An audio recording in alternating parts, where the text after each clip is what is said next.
ቴዲ አፍሮ ለካ አይችልም፣ በእውነቱ አይችልም።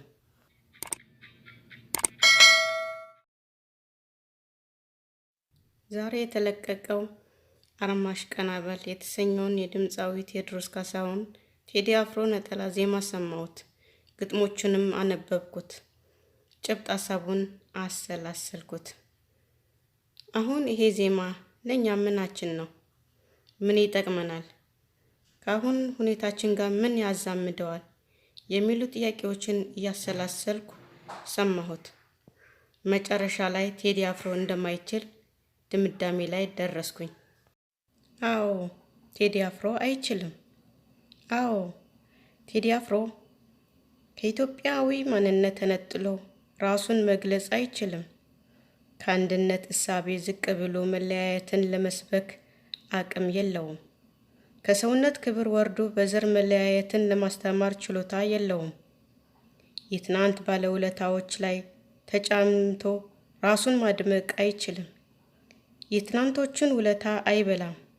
ምን አለፋህ አሁን እኛ እንደ ሀገር ብዙ ጭንቅ ውስጥ ብንሆንም እርሱ ግን ነገን በጽልመት ሳይሆን በተስፋ ሞሽሮ የሚጠብቅ ልበ ብርሃን ነው። የራሱ ሃይማኖት ቢኖረውም መስጂዱን፣ መቅደሱን፣ የማምለኪያ ስፍራዎችን አያበላልጥም። የጀግኖችን ውለታ በትውልድ ልብ ላይ ለማስቀመጥ አያንገራግርም። ማንነትን ከታሪክ አይነጥልም። ሕዝብን ከባህሉ አይለያይም። ባህልን ከበዓላት አስተሳስሮ ሲጠብ ሐሳብ አይጎለውም። መንፈሱ የአሸናፊነት ነው። እንኳን ሐሳቡ ለሚወዱለት ለሚጠሉት እንኳን ጆሯቸውን ሊዘግቡት አይችሉም። መጥቶ ከመሄድ ስርዓት ጋር ሳይሆን ኖሮ ከሚኖር ሕዝብና ሀገር ጋር ነፍሱን አጋምዶታል። ሀገር ስትፈልገው አለሁልሽ ይላል። መንፈሳውያን ነን ከሚሉ በላይ ቀናኢ ነው። እውነት ፈላጊ፣ ሀቅን ተናጋሪ፣ አብሮነትን ሰባኪ ነው። ልጁ ከነበረበት ደርብ መውረድ አይችልም። ሁላችንም ለሀገራችን በጎ ዘመናትን ጊዜን እንመኛለን። ለሀገራችን ፍቱን መፍትሄ አብሮነት፣ አንድነት፣ ፍቅር፣ ሰላምን፣ አንድነት እንጂ በዘር መባላትን አይደለም። ወደድንም ጠላንም በብሔር ቡድን ተባድነን የምንሄድበት መንገድ የትም አያደርሰንም። ቴዲ ይሄንን ነው በራሱ መንገድ የገለጠልን። ቴዲ አፍሮ ከኢትዮጵያዊነት ከመንፈሳዊነትና ከሰውነት ዝቅ ብሎ መኖር አይችልም። አርማሽ ቀናበል ልብ የሚነካ ራይታዊ ዘፈን ነው። እንባን ባይለኛል ይተናነቀኛል የሚያስብል ነው። አሁናዊነትም የተለየለትም አለው። እያነባ እያጽናና እያባባ ያንጻል፣ ወደ ቀልብ አድርሶ ይመልሳል። ዘፈኑ ነፍስ የምታሰማው የጥሪ ደወል መስሎ ተሰምቶኛል።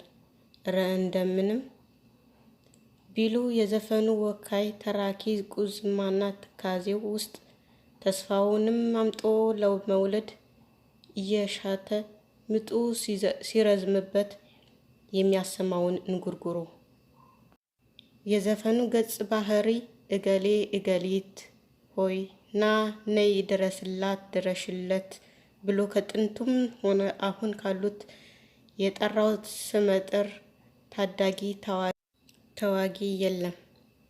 ይችን አገር ማን ነው የሚታደጋት ብሎም አልጠየቀም።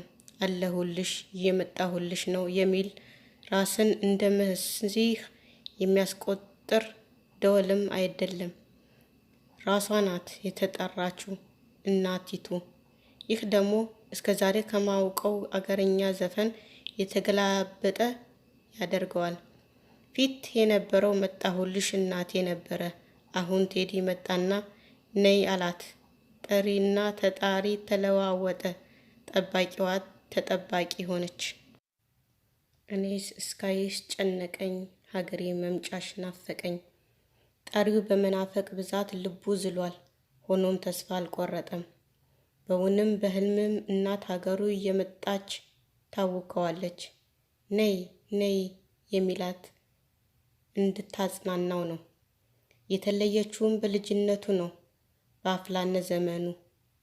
የተለያያትም በመንፈስ እንጂ በአካል አይደለም። እያለች የለችም።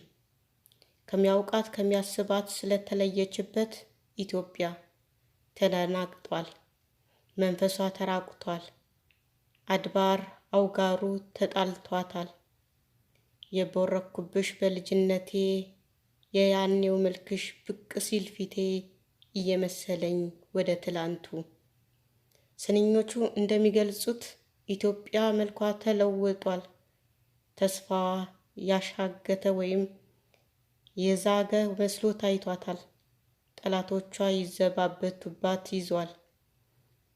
ተራራ ስሟ ተንዷል።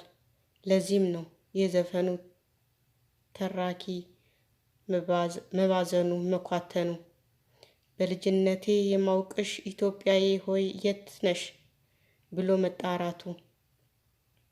በልጅነቱ ውስጥ ተስፋና ተርቃ እየቆየችው ኢትዮጵያ አርማዋ ቅዱስ ነበር። አይነኬ አይደፈሬ ምኩራቧ የተፈራ የነጻነት ቤት ሲያድግ ግን አጣት።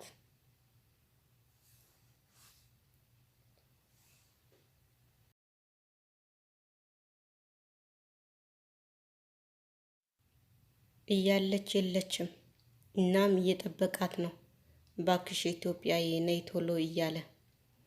እንደ ዘፈኑ ይዘት ሀገር የምታወከው፣ ሀገር የምታቃስተው፣ ሀገር ከልጆቿ የምትርቀው ቅያሜ ሲያድርባት ነው። በዘፈኑ ውስጥ ነይ ነይ ተብላ የምትጠራዋ ኢትዮጵያ የሄደችው ልጆቿ የዘረኝነት ዘር በልባቸው ስላበቀሉ ነው። ይህም ዋጋ እንዳስከፈላት እና እያስከፈላት እንደሆነን ይናገራል። አይበቃም ወይ ማሳል በዘር ጉንፋን ታመን፣ ዘር ያበቀለውን ታጭዷል መከራ። የኢትዮጵያዊነት አሁን ነው ተራው። ዘፈኑ ውስጥ ሌላው ጎልቶ የሚያሰማው ቃል መስከረም ነው።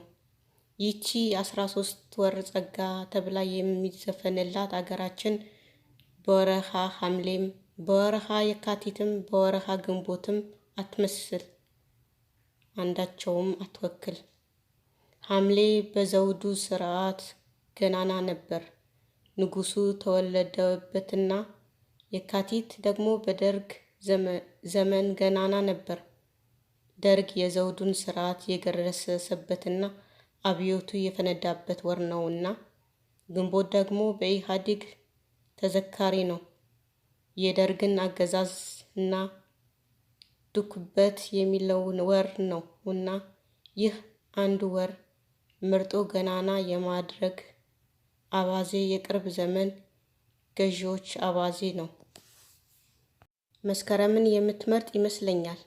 መስከረምን የምትመርጥበት ምክንያት ልጆቿ በውበትና በተስፋ ሲፈኩ ስለምታይ ነው ብዬም አስባለሁ። ቴዲ አፍሮ መስከረምን መምረጡ ተገቢ ነው የሚል ስሜትና የፈጠረብኝም ለዚሁ ነው። የአደባባይም የቤትም በዓላት የሚበዛባት፣ ዘመድ ወዳጁ የሚጠያየቅባት። ቴዲ ልጃገረዶች አበባዮሽ ወይ ብለው ከሚዘፍኑት የልጃገረዶች ጨዋታ ውስጥ እናቴን ጥሯት መድኃኒቴን እሷ ካጣኋት መቀነቷን የሚለው ስንኝ የመሰለ በዘፈኑ ውስጥ ማስገባቱም ሆን ብሎ እንደሆነ ያስታውቃል። ታብሰው እንባዬን ሀገሬ ጥሯት እርማዬን። መስከረም ለኢትዮጵያ የዘመን መለወጫ ብቻ ሳትሆን የሃይማኖታዊና የባህላዊ በዓላት ወር ናት። ለእኔ መስከረም ተፈጥሯዊ እንደ መስከረም ልጃገረድ ናት። አደይ የፈካውና ወንዙ የጎደለው እንዲሁም ዘመን የተሸጋገረው ለእሷ ክብር ይመስላታል። ውብ ናት። ወንዶች የሚጋደሉባት፣ ድምፃውያን የሚያንጎራጉሩላት፣ ተፈጥሮ የሚያረጋት እና ድምፃውያኖች እናቱን አገሩን የመሰለው በመስከረም ወር ነው። እንድትመጣለት የፈለገውም በዚች ወር። በዚች ዓመት አውደ ዓመት ድገም ሲሉ ልጆች በቀየው ችቦ እያበሩ መስቀል፣ ፋሲካው፣ ኢድ፣ እንቁጣጣሽ አውደ ዓመት አይሆን አንቺ ካልመጣሽ። ዘመን አድሰሽ በፍቅር ቀለም ብቅ በኢትዮጵያ ሁኝና መስከረም። የቀናብል ተራኪ ተስፈኛ ነው ቀን ጠባቂ ያ ቀን እስኪመጣ አንገታችንን ከምንደፋ ከምንወድቅ ዘምመን ከምንገኝ ቀና ብለን እንጠብቃት የሚል ኢትዮጵያ እንድትመጣ ልጆቿ ከዘረኝነት መንፈስ ተላቀው ታጥበውና ታጥነው መጠበቅ እንዳለባቸው አምኗል። በነገራችን ላይ ዘፈኑ ለእናትየውና ለልጇ የተዘፈነ ሁለተኛ ዘፈኖች የተጣመሩበት መስሎ ተሰምቶኛል። አርማሽ ለእናቲቱ ነው፣ ቀናበል ደግሞ ለልጅየው። ነይ ነይ የሚለው ሆድ የሚያባባ ዜማውን ለውጦ በሙቀት ልጆቿ ያነቃቃ እንዲህ እያለ ዘመን አድሰሽ አስዮ በፍቅር ቀለም ቤሌማ ብቅ በኢትዮጵያ አስዮ ሆነሽ መስከረም ቤሌማ። በመጨረሻም ዘፈኑ እንባ እንባ ይለኛል ይተናነቀኛል የሚለውን በዚህች ሕፃን ልጅ ተጋብቶ አየነው። በእውነት ስር ሰደው ማሽ